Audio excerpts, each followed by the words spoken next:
কিন্তু দুর্ভাগ্যজনকভাবে গত 15 বছরে অত্যন্ত পরিকল্পিতভাবে সেটাকে সম্পূর্ণ ধ্বংস করা হয়েছে।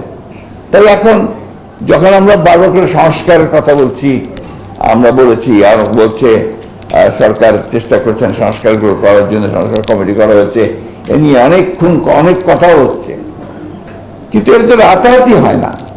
আমার কাছে যেটা মনে হয় যে সংস্কারটা কার জন্য? মানুষের জন্য।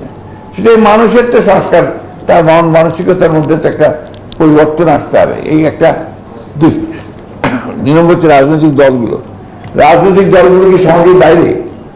সমাজের মধ্যেই তো, এবং সেইভাবেই তো গড়ে উঠেছে। 15 বছরে যে আপনার অবস্থাটা তৈরি হয়েছে, যেমন আমি আপনার বলি যে আমি নিজে 15 বছরে 11 বার জেলে গেছি।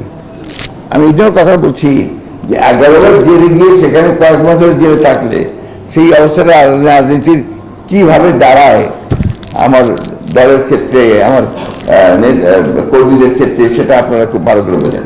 60 লক্ষ মানুষের বিরুদ্ধে মিথ্যা মামলা, কমপ্লিটলি 60 লক্ষকে বিশ্বাস করতে চায় না। এবার এই মানুষগুলোকে প্রতিদিন আপনার কাজ করা গিয়ে দাঁড়াতে হয়, জামিন নিতে হয়, একটা আলাদা একটা ব্যাপার আছে এইখানে। আমাদের গুম হয়েছে, ওই যেটা আমরা প্রথম শুনলাম এই সময় বাংলাদেশে গুম হওয়ার ব্যাপারটা, আর তার আগে আমরা বাংলাদেশে শুনিনি, ইলিয়াস আলী থেকে শুরু করে এই অবস্থাগুলো চলে বাংলাদেশের রাজনৈতিক যে কাঠামোটা, এটাকে একেবারে পুরোপুরি ধ্বংস করে ফেলা হয়েছে। এই সুযোগে আপনার যেহেতু জবাবদিহিতা ছিল না, কোনো সরকারের মধ্যে কোনো জবাবদিহিতা ছিল না, লুণ্ঠন লুটপাট, এটা নতুন করে বলার কিছু নেই, আমার চেয়ে আপনারা অনেক বেশি ভালো জানেন।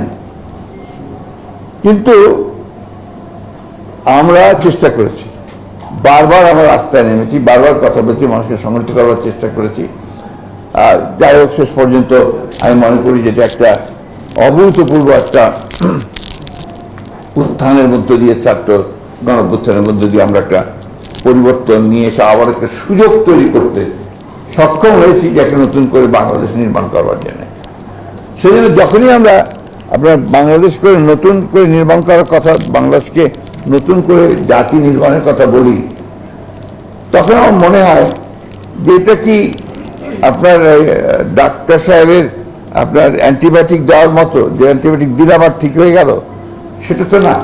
এটা অনেক বছর মিথস্ক্রিয়ার মধ্যে দিয়ে একটা পুরোপুরি সব কিছুর মধ্যে দিয়ে আপনার একটা জিনিস বেরিয়ে আসে। এই জন্যে আমাদের, আমি মনে করি হতাশ হওয়ার খুব বেশি কারণ নেই। সমস্যা তো আছে, প্রতিদিন সমস্যা, প্রতিদিন নেগেটিভ সমস্ত আপনার কথাবার্তা আসছে মিডিয়াতে, বিভিন্ন জায়গায় আলোচনা হয়েছে। আপনার আবার সোশ্যাল মিডিয়া, সেই সোশ্যাল মিডিয়ার যে একটা ভয়াবহতা এই সমাজকে গ্রাস করে ফেলছে, এটা আপনারা কতটুকু উপলব্ধি করছেন আমি জানি না। আমার সরকারের উপদেষ্টার মধ্যে এখানে আছেন, ওনারা খুব ভালো করে উপলব্ধি করছেন যে আপনার এই যে মব তৈরি করার যে ব্যাপারটা, সেটা কিভাবে সরকারকে আপনার মাঝে মাঝে আক্রমণ করছে। শাসনের ক্ষেত্রে যেটা বলা হয়েছে, মনে হয় আপনার গভর্নেন্সটা আসলে এখন সেক্রেটারিয়েটে কিছুটা থাকতে পারে, বাইরে গভর্নেন্স বলতে খুব বেশি কিছু নাই, চলছে আপনার সবাই মিলে কোঅপারেট করছে বলে চলছে।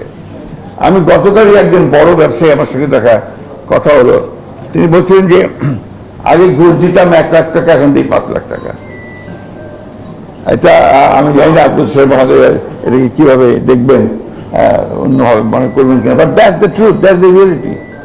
পুলিশের কোনো পরিবর্তনই হয়নি, বরঞ্চ তারা আরো সুযোগ নিয়ে, যে একবার বলে যে মিলিটারির কাছে যাও, আরেকবার বলে যে কোর্টে যাও, এভাবে পুলিশ তার দায়িত্ব এড়িয়ে যাওয়ার চেষ্টা করছে। কারণ তারা তো আসলে কনফিডেন্সই নেই। পুলিশ তো সেই পুলিশ না যে আপনার কনফিডেন্স নিয়ে কাজ করতে পারে, কারণ তারা তো আপনার ওই বিগত সরকারের সেই সমস্ত অপকর্মগুলোর সঙ্গে জড়িত ছিল। ফলে এই জিনিসটা এত সহজ না। আমি জিনিসটা বলতে চাচ্ছি, এই জিনিসটা এত সহজ নয়, এটাকে রাতারাতি আমরা সব কিছুকে বদলে ফেলতে পারবো না। আবার তাই বলে যে আপনার দীর্ঘকালের জন্য গণতান্ত্রিক চর্চাটাকে বাদ দিয়ে এটাকে ঠিক করার জন্য কাজ করতে থাকবো, এটা আমি ঠিক বুঝতে পারি না। আমি যেমন এখনই কবির সাহেবকে বলছিলাম পাশে, যে কোনো কিছু চাপিয়ে দিয়ে কি কোনো কিছু করা যায়?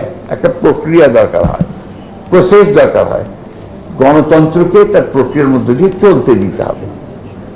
ভালো মন্দ প্রথম দিকে থাকবে, আবার ঠিক হবে, আবার যাবে, আপনার উত্থান পতন ঘটবে, কিন্তু একদম বাদ দিয়ে আবার এটাকে ঠিক করতে হবে, এটা ঠিক করতে হবে, করতে গেলে দেখবেন যে আমরা যেটা লক্ষ্য করছি সেটা ঠিক মতো কাজ করছে না। তাই আমরা রাজনৈতিক দল হিসেবে আমরা উপলব্ধি করেছিলেন আগেই, আমরা আপনার 2016 সালে এখানে প্রফেসর মাহবুবুল্লাহ আছেন, আমরা আমাদের দলের পক্ষ থেকে ভিশন 2030 বলে একটা আমরা কি করতে চাই, আমরা কিভাবে পরিবর্তনটা করা যাবে, সমাজ, অর্থনীতি, রাজনীতি কিভাবে পরিবর্তন আনা যাবে, সেই একটা ভাবনা আমাদের বেগম খালেদা জিয়া দিয়েছিলেন। পরবর্তীকালে আমরা আপনার আন্দোলন চলার সময় আমরা আবার পরিষ্কার রাষ্ট্র কাঠামো পরিবর্তনের 31 দফা একটা আমরা দিয়েছি। আমি জানি না আপনারা কতজন এটা দেখেছেন, বলার সুযোগ হয়েছে কিনা। এগুলোর মধ্যে কিন্তু মোটামুটি এই একই এখন যে আলোচনাগুলো আসছে, এই বিষয়গুলোই কিন্তু আসছে সমস্ত, এবং এই আলোচনাগুলো নিয়েই কিন্তু আমরা এগোনোর চেষ্টা করছি। সুতরাং আজ এ পলিটিক্যাল পার্টি আমরা খুব ভালো করে উপলব্ধি করি যে বর্তমান যে রাষ্ট্র কাঠামো আছে এর গুণগত পরিবর্তন দরকার, অর্থনৈতিক যে কাঠামো আছে তারও গুণগত পরিবর্তন দরকার, কিন্তু এটা একদিনে রাতারাতি কোনো পক্ষে সম্ভব নয়। আপনার এটার একটা প্রক্রিয়া দরকার, এবং সেই প্রক্রিয়াটা হচ্ছে গণতান্ত্রিক প্রক্রিয়া। আপনাকে গণতন্ত্রকে চলতে দিতে হবে তার নিজস্ব গতিতে। এটাকে আমি এইভাবে ঠিক করবো, এটাকে এইভাবে ঠিক করবো, এটাতে গণতন্ত্র ঠিক হয় না। গণতন্ত্রকে জনগণকে তার অধিকার প্রয়োগ করতে দিতে হবে, তার ভোট দিয়ে সে প্রতিনিধি তৈরি করবে, সেই পার্লামেন্টে তার আপনার জবাবদিহিতা থাকবে, আমলাদের জবাবদিহিতা থাকবে, কারো কোনো জবাবদিহিতা নেই কোথাও, নোবডি নোবডি না। তো সেই জন্য এই গণতন্ত্রের প্রক্রিয়াটাকে চলতে দিতে হবে, এবং আমার মনে হয় যে বিলম্ব না করে অতি দ্রুত ওই প্রক্রিয়াতেই আমাদের যাওয়া তা বোধ হয় সবচেয়ে বেশি সংকীর্ণ। এ নিয়ে আমাকে অনেক অনেক অনেক কথা বলে, আমাদেরকে বলে আমরা শুধু আপনার নির্বাচনের কথা বলি। নির্বাচনের কথা তো আমরা বলি, আমরা ওইটাই বিশ্বাস করি বলে